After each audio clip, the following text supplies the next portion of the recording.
Welcome to Aadya TV.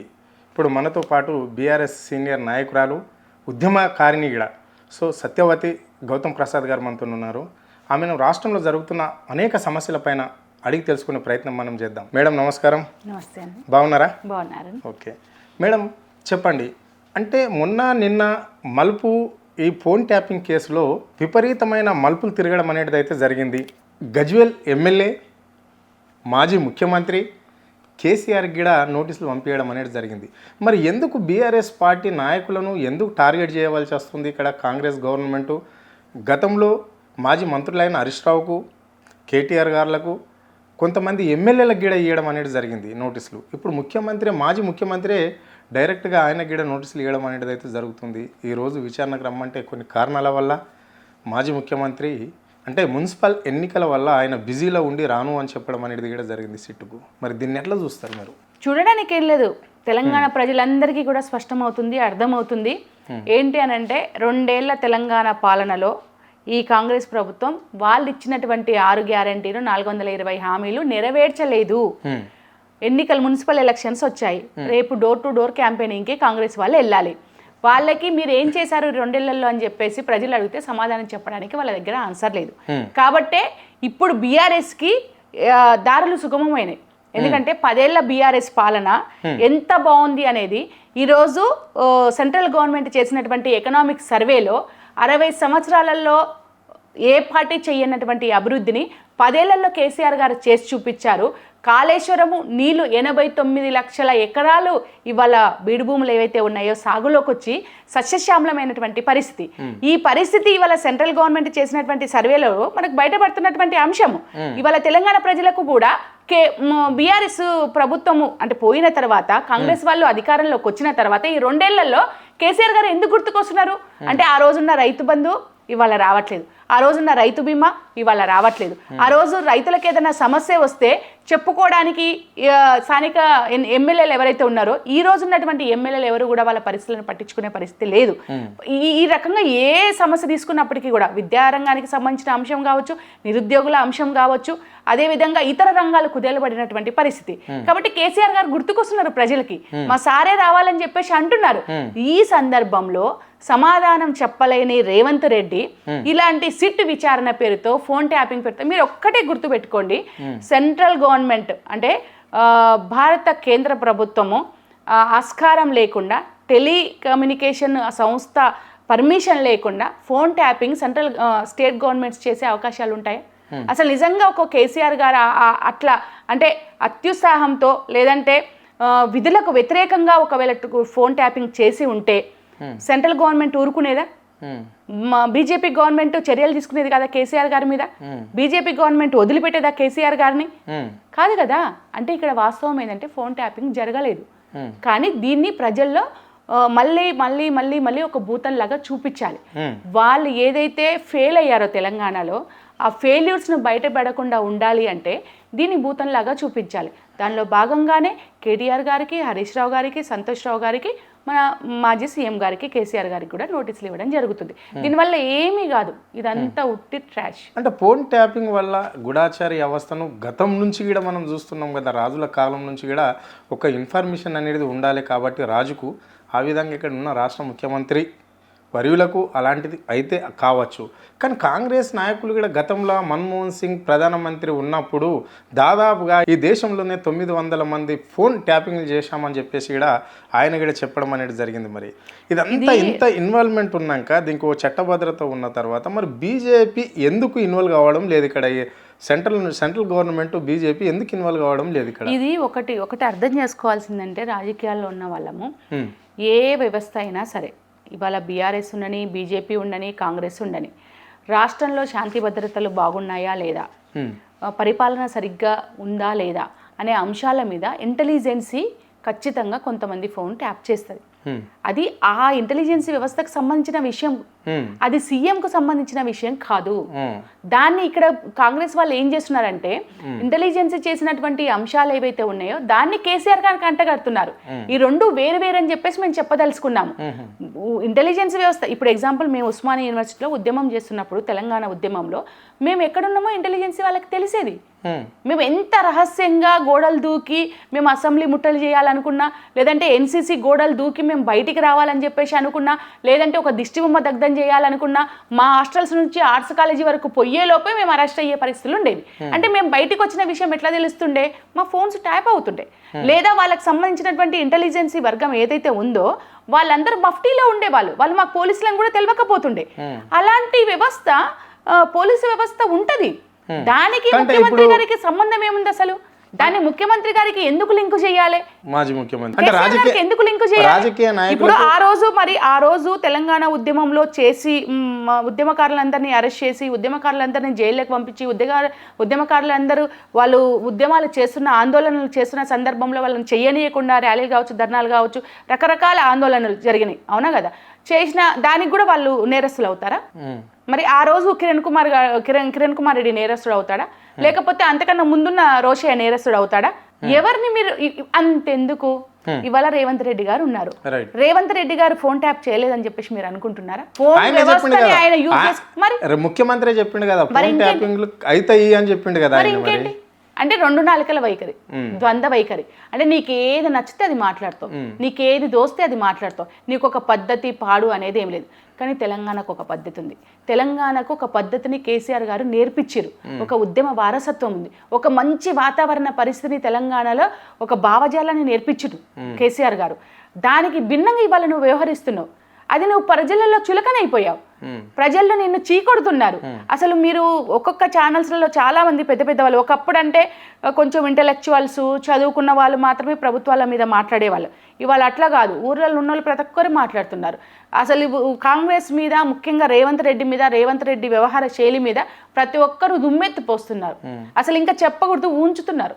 కొంతమంది అమ్మమ్మలు నానమ్మలు అయితే వన్ 4 ఎత్తకు, వన్ పేరెత్తకు, వాడా మనిషి కాదు అని చెప్పేసి మాట్లాడుతున్నారు. ఇట్లా ఏ ముఖ్యమంత్రినైనా సరే తెలంగాణలో మాట్లాడిర్రా?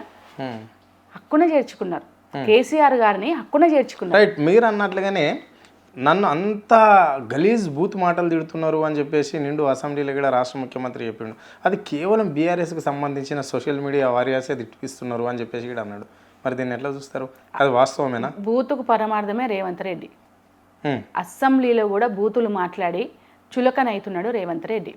ఎంత నీచమైన మాటలు! ఇవాళ ఆయన పేరు రేవంత్ రెడ్డి కాదు, ఊర్లలోకి వెళ్ళి అడగండి. తొండల రెడ్డి, గుంపు మేస్త్రి, రేటెంత రెడ్డి, రియల్ ఎస్టేట్ రెడ్డి, చాలా పేర్లు వచ్చినాయి సార్కి. వాటన్నిటికీ కారణం ఎవరు? ఆయన ప్రవర్తన, ఆయన మాట్లాడే బూతులు. ఆయన అసెంబ్లీ సాక్షిగా మాట్లాడిండు కదా, మరి ఆయన మాట్లాడకుండా ఉండాలిగా. ఒకవేళ ఆయన బీఆర్ఎస్ పార్టీకో లేకపోతే బీఆర్ఎస్ సోషల్ మీడియాకో ఒక దిశానిర్దేశం చేసే స్థాయిలో ఉన్న ముఖ్యమంత్రి, నువ్వు అలాంటి పదాలు మళ్ళీ మాట్లాడొద్దు కదా. ఇట్లా చేస్తున్నారు, ఇది తప్పని చెప్పేసి మాట్లాడాలి కదా. మరి నువ్వేం చేస్తున్నావు అంటున్నాం. అసలు ఆ కల్చరు ఆయన బీఆర్ఎస్ సోషల్ మీడియా చేస్తుంది అనడానికి ఆధారాలు ఏమున్నాయి? మీరు మాట్లాడుతున్న దానికి కౌంటర్ వేస్తారు. ఏ మీడియా అయినా కౌంటర్ వేస్తుంది.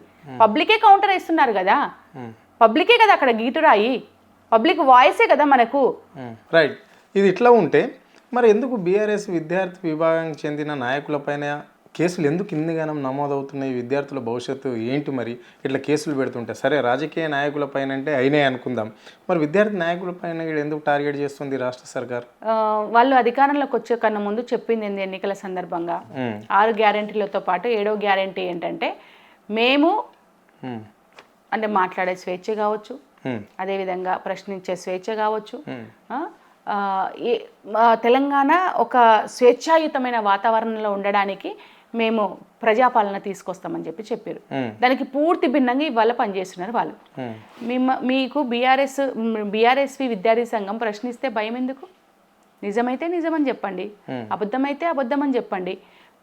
వాళ్ళకి మీడియా ఛానల్స్ ఉన్నట్టే, వాళ్ళకి సోషల్ మీడియా ఉన్నట్టే, లేదంటే ఇతర మీడియాలు ఉన్నట్టే మీకు అవకాశం ఉంది కదా.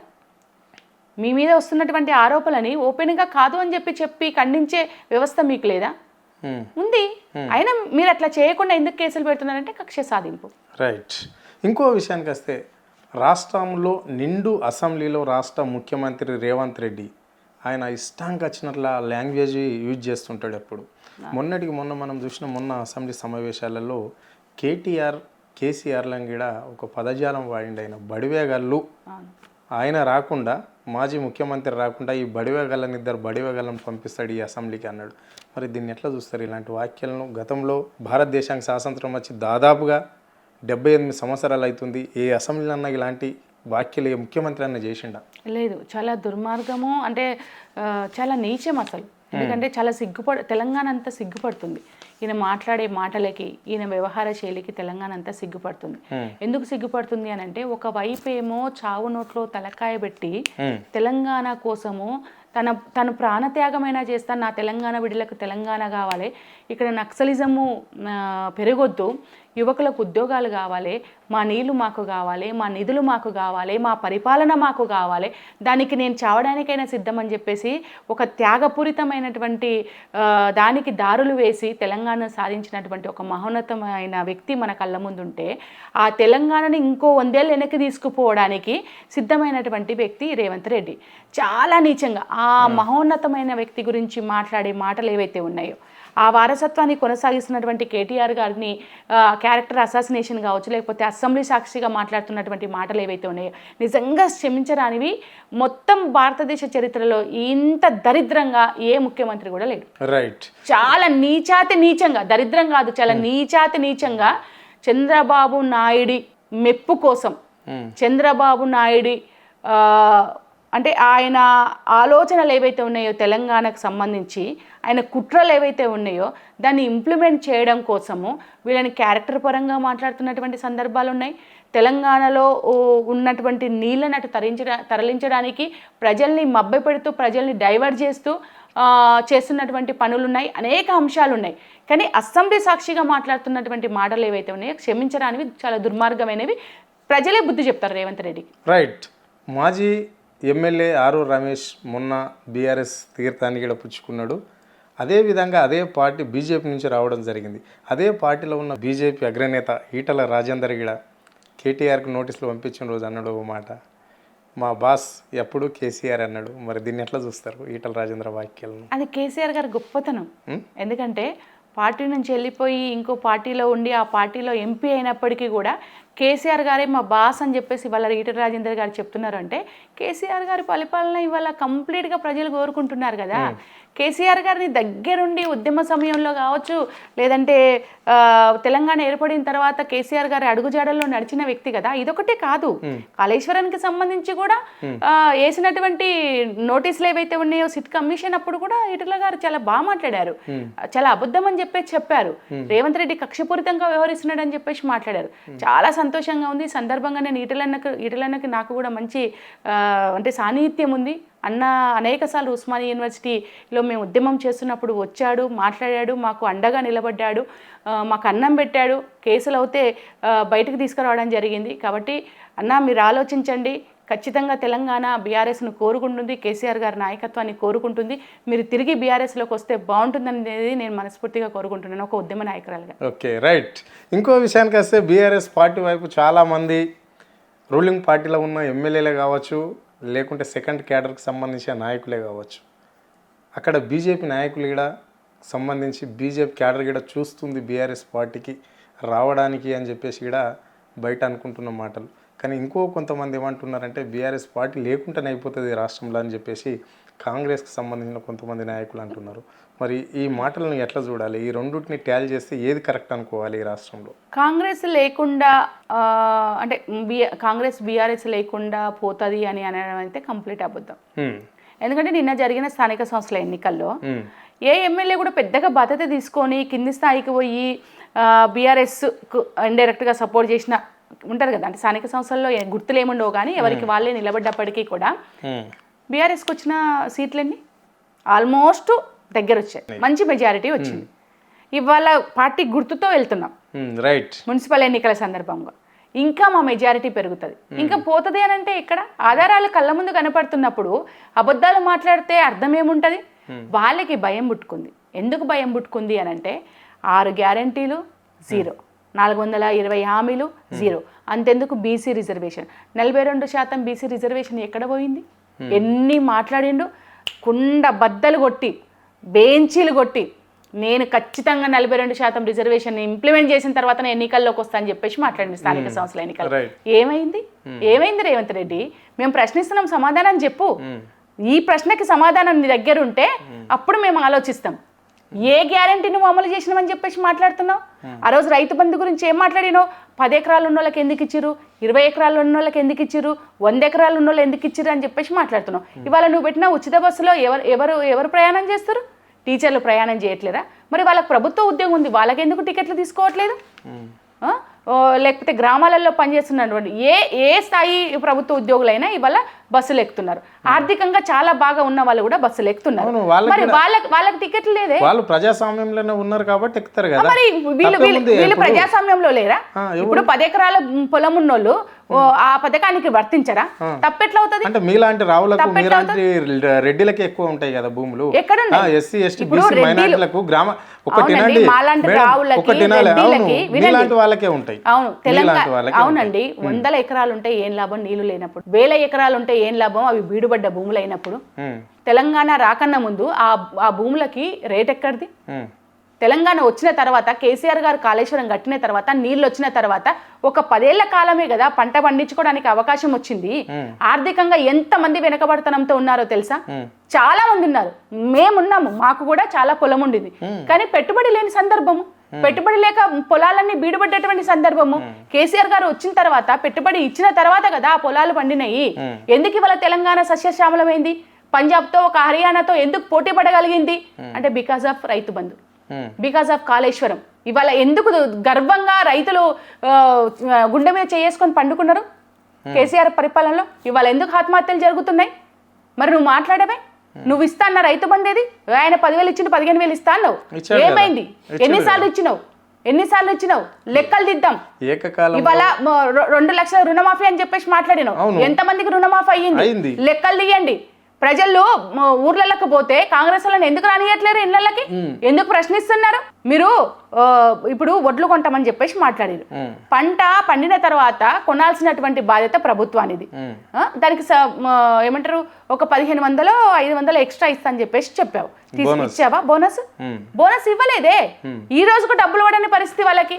ఇట్లా మాట్లాడుకుంటూ పోతే రైతులే కాదు, అన్ని రంగాలకు సంబంధించి కొన్ని వందల వేల పథకాలని బీఆర్ఎస్ ప్రభుత్వం ఉన్నప్పుడు అమలు చేసి వాళ్ళకి అందిస్తే వాటన్నిటినీ సర్వనాశనం చేసి పోనీ వీళ్ళు ఇచ్చినటువంటి 6 గ్యారంటీలు 420 హామీలు అమలు చేసిరా అంటే ఏమీ లేదు. ఎగ్జాంపుల్ కళ్యాణ లక్ష్మి తీసుకుందాం. కళ్యాణ లక్ష్మి ఇవాళ ఎవరు అందుకుంటారు? పెళ్ళైన వాళ్ళకి ఇవ్వాల్సిన కళ్యాణ లక్ష్మి బిడ్డలు పుట్టిన తర్వాత బిడ్డలు ఎత్తుకుపోయి కళ్యాణ లక్ష్మి చెక్కు తీసుకున్నటువంటి పరిస్థితి. ఆ చెక్కు కూడా ఏంది? గతంలో కేసీఆర్ గారు ఇచ్చినటువంటి అమౌంటే. నువ్వు ఇస్తా అన్న తులం బంగారు ఎటు పోయింది? ఏ ఒక్కరికన్నా అందించిన 2 ఏళ్లలో? భవిష్యత్తులో అందిస్తావా? ఒక మంత్రి కూడా చెప్పిండు కదా వాళ్ళ మంత్రుల నుండి. అంటే అప్పుడు ఉన్నప్పుడు 50,000 తులం ఉండే, ఇప్పుడు లక్షలు దాటిపోయింది బంగారం, ఇంకెక్కడికి వెళ్ళిస్తాం? అవన్నీ మాట్లాడతామా? నిజాయితీ పరుడు, చాలా నిజమైన వాడు, ఈ తెలంగాణ ప్రజల కోసమే చాలా త్యాగాలను చేసిన అని చెప్పేసి చెప్పుకుంటున్నటువంటి రేవంత్ రెడ్డికి అరే ఒక్కొక్క మహిళను కోటీశ్వర్లు చేస్తా అని చెప్పేసి మాట్లాడిన రేవంత్ రెడ్డికి తులం బంగారు ఇవ్వడం కష్టం ఎట్లయితుంది బ్రదర్? ఏం మాట్లాడిండు? ప్రతి మహిళను కోటీశ్వరాలను చేస్తా అని చెప్పేసి అన్నాడు. నువ్వు ఆ 1 కోటి మంది మహిళల్ని కోటీశ్వర్లు చేస్తా అన్నప్పుడు తులం బంగారు ఇవ్వనీకి ఇబ్బంది ఎట్లయితుంది? ఎట్లా? ఈ 2 ఏళ్ళు ఏమైంది? నేను అడుగుతుంది 2 ఏళ్ల గురించి. 3 ఏళ్లలో ఇంప్లిమెంట్ చేస్తావా లేదనేది 3 ఏళ్ల తర్వాత మాట్లాడతా, అంతే కదా. అంటే ఇప్పుడు ప్రభుత్వం ఏర్పడింది చక్క పెట్టుకోవాలి కదా. ఏం నష్టం జరిగింది? ప్రభుత్వం ఏర్పడినప్పుడు తోటి కోట్ల రూపాయలు బీఆర్ఎస్ పార్టీ కొల్లగొట్టేసింది. కొంతమంది మీలాంటి అగ్రనాయకుల జేబులలో డబ్బు ఉంది, అదంతా వసూలు చేసి ఇస్తామని చెప్తున్నాడు కదా. ఇప్పుడు స్థానిక సమస్యలలో గెలవలేదు కాంగ్రెస్ పార్టీ అని మీరు చెప్తుంటే, కాంగ్రెస్ సర్పంచ్లలో మంచి ఫలితాలు వచ్చినాయి అని చెప్పేసి వాళ్ళు చెప్తున్నారు. ఎందుకంటే మేము ఇందిరమ్మ ఇండ్లు ఇస్తున్నాం, 6 గ్యారెంటీలు అమలు చేస్తామన్నాం, మహిళలకు ఉచిత బస్ సౌకర్యం కల్పించాం, మళ్ళీ కరెంటు కూడా ఇచ్చాము, 200 యూనిట్లు ఇచ్చాము, సబ్సిడీ గ్యాస్ ఇస్తున్నాం, సన్న బియ్యం ఇస్తున్నాం, ఇందిరమ్మ చీరలు పంపించేశాం. అంటే రకరకాల స్కీములు, కొత్త రేషన్ కార్డులు ఇచ్చాము. ఇవన్నీ ఇవ్వడం వల్లనే ప్రజలు మా వైపు ఉన్నారు. అదే ఇప్పుడు పార్టీ సింబల్తో నచ్చే ఓట్లలో బీఆర్ఎస్ పార్టీని పాతాళానికి దుక్కడమే లక్ష్యంగా పెట్టుకున్నామని చెప్పారు. అంటే ఇప్పుడు మున్సిపల్ సంబంధించినవి కావచ్చు, జిహెచ్ఎంసీలు కావచ్చు, లేదంటే ఎంపీటీ జెడ్పీటీస్ విషయంలోగా ఇదే జరగబోతుంది అని చెప్తున్నారు వాళ్ళు. నేను ఛాలెంజ్ చేస్తున్నాను. గ్రామాలలో ఇందిరమ్మ ఇల్లు అని చెప్పేసి మాట్లాడేది కదా. మనం ప్రతి గ్రామానికి వెళ్దాం, మీరు నాతో పాటు రండి. ఎన్నిసార్లు వాళ్ళకి ఒక 4 దఫాలుగా వాళ్ళకి అమౌంట్ వేస్తామని చెప్పారు. ఒక్కసారి వేసారు, తర్వాత లేదు. ఇది కూడా సేమ్ రైతు బంధు లాగానే. ఓకే, ఏం చేసారు? ఒకసారి 2 సార్లు వేసారు, కొట్టుకుంటున్నారు తలకాయలు. కరెంట్ అని చెప్పేసి మాట్లాడుతున్నారు. ఎంత కరెంట్ ఉచితం వస్తుంది వాళ్ళకి? 200 యూనిట్లు. వెళ్దాము ఎంతమందికి వస్తుంది, ఎంతమందికి అది ఉపయోగంలో ఉంది అనేది మనం మాట్లాడదాం. దాంతోపాటు ఒకటి నేను ఇవాళ ఇంత ఏమంటారు కాళేశ్వరం పేరుతో దోచుకున్నారు అని చెప్పేసి మాట్లాడుతారు కదా. కమిషన్ వేసిరు కదా, కమిషన్లో అసలు దోపిడీ జరిగిందని చెప్పేసి కమిషన్ ఎక్కడైనా చెప్పిందా? కమిషన్ అంటే వేసినటువంటి కమిషన్ ఆధారంగా ఎలాంటి నోటీసులు కానీ చర్యలు కానీ కేసీఆర్ గారి మీద కానీ హరీష్ రావు గారి మీద తీసుకోవద్దని చెప్పేసి హైకోర్టు అటు సుప్రీంకోర్టు చెప్పినటువంటి పరిస్థితి. ఒకవేళ నిజంగా ఆధారాలే మీ దగ్గర ఉంటే ఈ పాటికి మీరు రేవంత్ రెడ్డి ఊరుకునేవాడా? అస్సలు ఊరుకునేవాడు కాదు. అక్కడ లేవు.